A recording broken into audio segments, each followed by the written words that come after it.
Hello my YouTube lovelies, and welcome to this last episode in the first season of my van build. This episode looks at me moving out of my flat, so it's not so much of a build episode, but it's a chapter in the story where this particular part of the build comes to an end for the moment whilst I unplug myself from the matrix, so to speak. What you've seen to date in these 13 episodes, or previous 12 episodes, has been the journey of me making a decision to move out of a flat, to stop paying rent and to find an alternative means of living, and that being a van. And you've seen obviously the cleaning, the prepping, and the first stages of getting my van into a stage where I suppose you can compare it to moving into a house for the first time. You're moving into an empty house where it's just walls, carpets, or whatever it is, and you start to fill it with your furniture and belongings. But this episode I want to kind of look at what it was I left behind, what I chose to leave behind, the things, the trappings in life that I suppose to some extent tie us down sometimes, and this kind of hopefully will give you an insight into what I decided was important for me. Before we crack on, I just want to say that if you like what you see, give it a thumbs up. If you want to continue a dialogue and a chat, type in a little comment. And if you haven't subscribed, hit the subscribe button, and it'd be really good to have you on board. So unplugging from the matrix for me, to date maybe I feel like I'm a little bit of a fraud to some extent, because obviously there are things that I still need, whether that be internet, power, etc. And I suppose for myself, I'm quite fortunate enough that I have a job and a department which supports me, and there are benefits in which can help me to some extent lead and live the life that I do. And I'm not saying that without that it wouldn't be possible, of course it would be, but it's certainly made it a darn sight easier. Now, to some of you, you might think, well, you are still technically plugged in. But I think all of us are to some extent, because all of us at some point do need power. We all do need contact with the outside world, whether that be through social media or what have not. So maybe we don't technically unplug. But for me, the unplugging was being able to unplug from, not from society, but to unplug from what people rationalise and think is the norm. This sort of programmed thing of owning a house or renting a house or whatever the trappings that we surround us with. And that was what I was trying to get away from.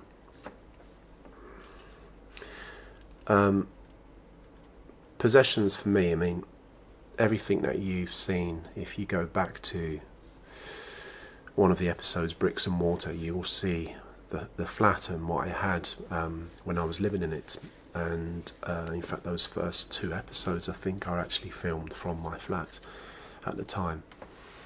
And as I've said in those, I've rented flats and rooms, etc., all my life.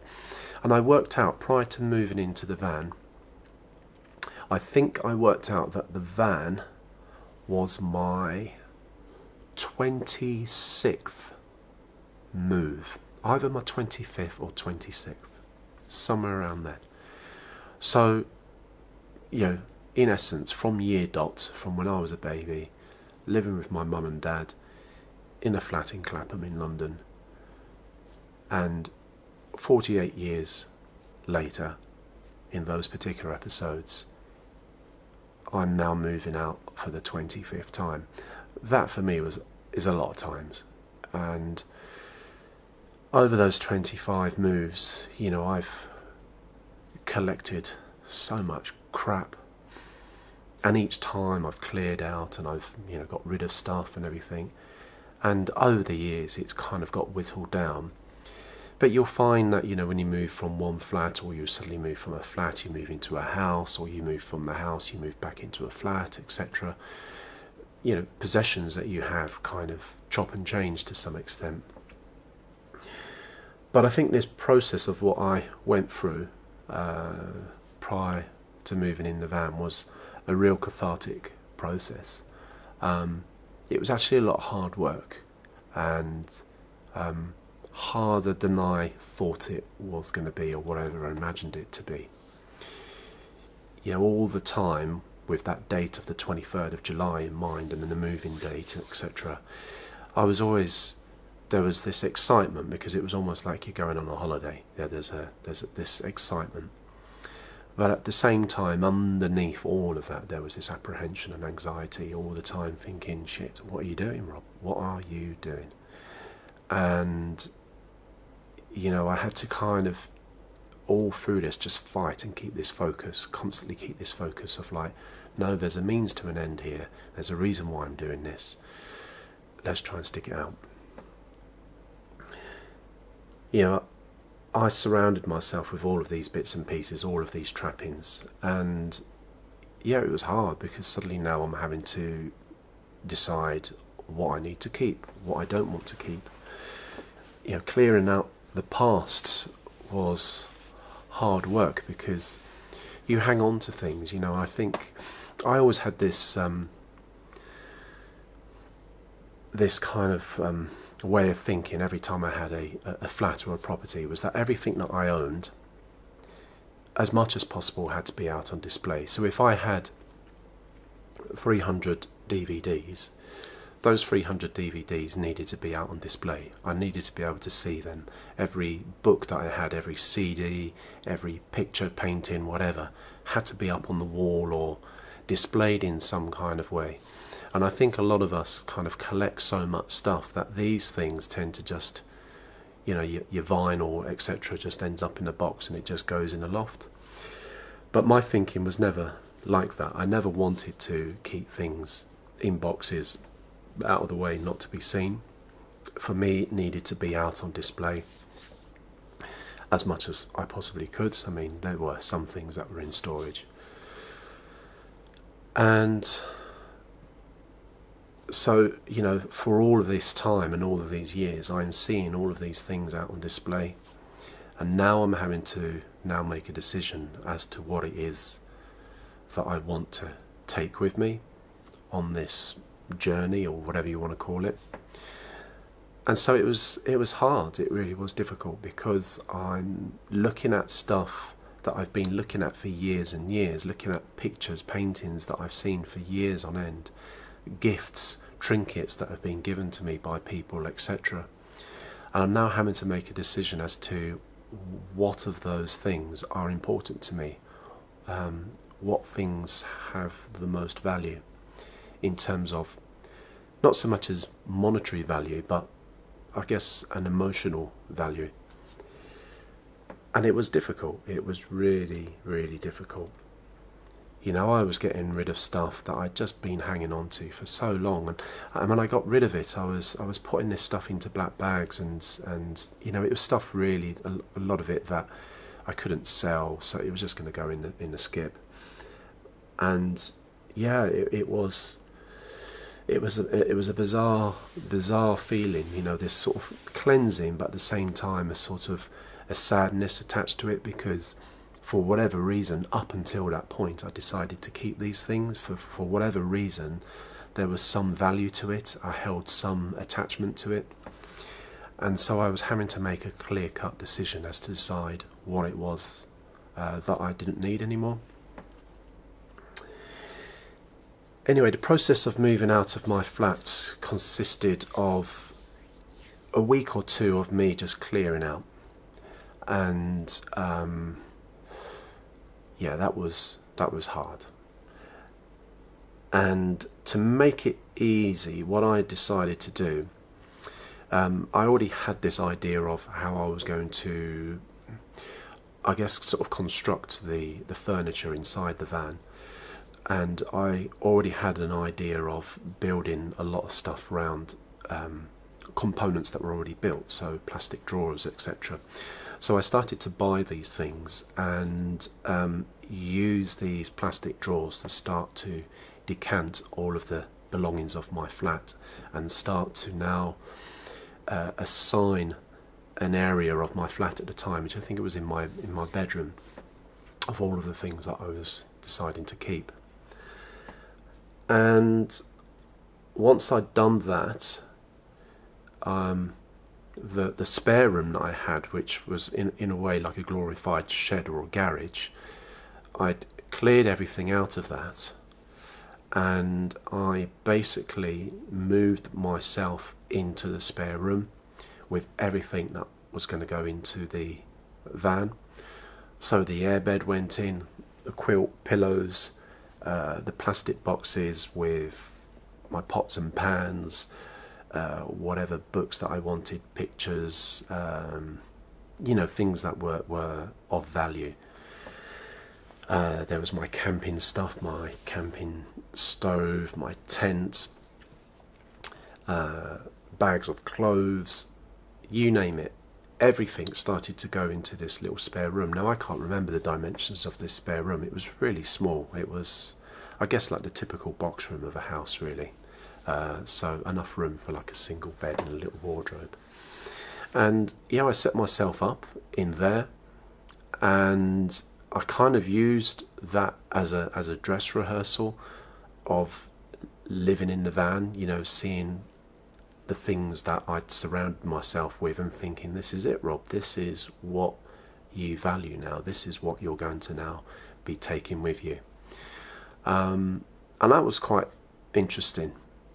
And actually, it was kind of nice in a way, because it was quite exciting, to be able to sort of like suddenly be in a stage of your life where you're thinking, shit, make a decision, what are you going to take, and there it was in this little room. And by living out of that room, I was able to then totally clear the rest of the flat. A lot of my stuff, as I said, I think there was about 10, maybe more, 10 big black bags worth of stuff that just went to the skip. Some furniture I was able to get rid of to a furniture community store. So they took it off my hands. Other stuff I had to take to the tip. And yeah, I got rid of quite a lot. There were some elements that I thought I can try and sell, so I kept and put those into storage. And what I did was, prior to moving out, I basically eventually lived out of this room, and then I'd boxed up everything that I decided I wanted to keep. So I wasn't moving into the van and then therefore everything that I had in the van was it, that was my life. I still held on to some bits and pieces. Couldn't get rid of my vinyl. Things that I just want to, I guess, things that I just want to leave to my children, really, I suppose. And things that, if I was ever to move into another property at any stage, I had things that could go up. You got to understand, I'm looking back now, back to the past, but I've now been living in the van for over a year and a half now, and I guess when I first started, it was, give it a year, let's see where we go, and then we just see how far we can go. This was never really going to be a long term, but then never say never.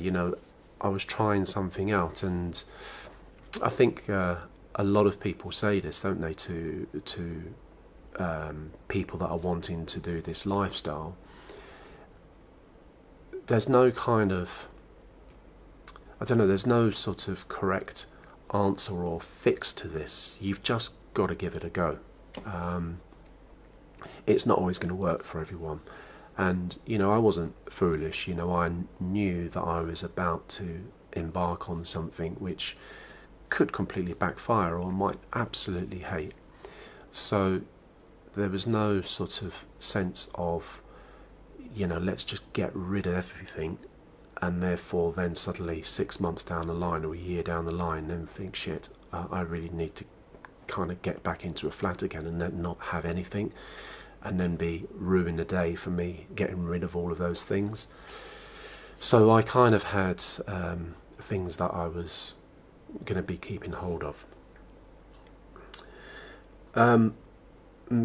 Moving into the van was interesting, because obviously that was an empty space that wasn't finished. There was no way, in the timescale that I had and with work commitments, etc., there was no way I was going to be able to move out in time.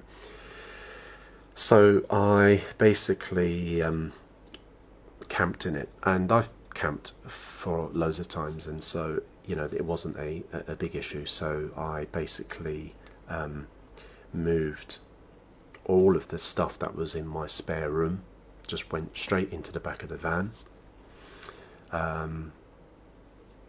did the rounds of my flat, cleaned it thoroughly, and said goodbye, and that was it. And I drove the van to work, and at work I had a 3 metre by 2 metre rug.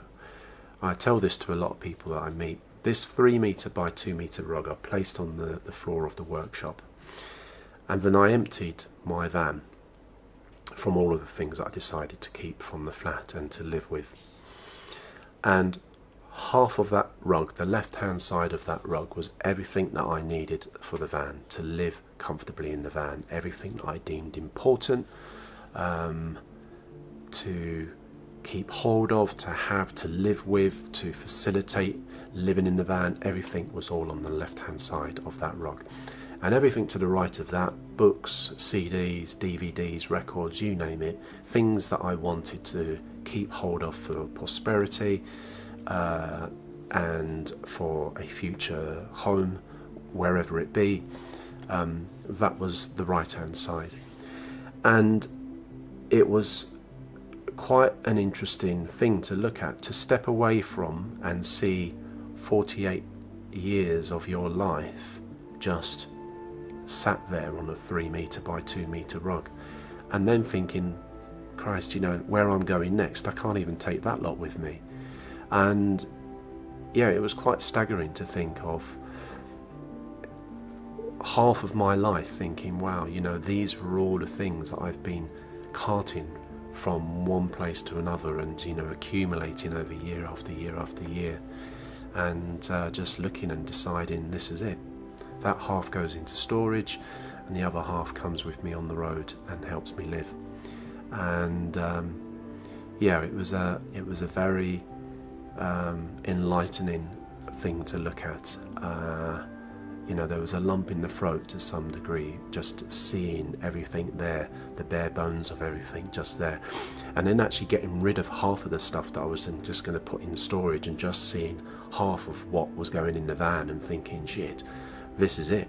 This here is what you deem necessary to be able to continue existing this new lifestyle. So that's where we are at the moment. This particular stage of the episodes will close here for season 1, I say, of the van build. I'll give us a little rest, and I'll come back fairly soon with season 2, and season 2 is basically going to look at the moving in of the van, the building of the furniture, the installing skylights, heating, solar, all of the bits and pieces that you need in order to make living in a van full time a bearable experience. So thank you very much for joining me on this journey so far. I really hope you've enjoyed it thus far. I really hope that you would like to continue to watch, so keep tuned to this channel, and I look forward to seeing you in future episodes.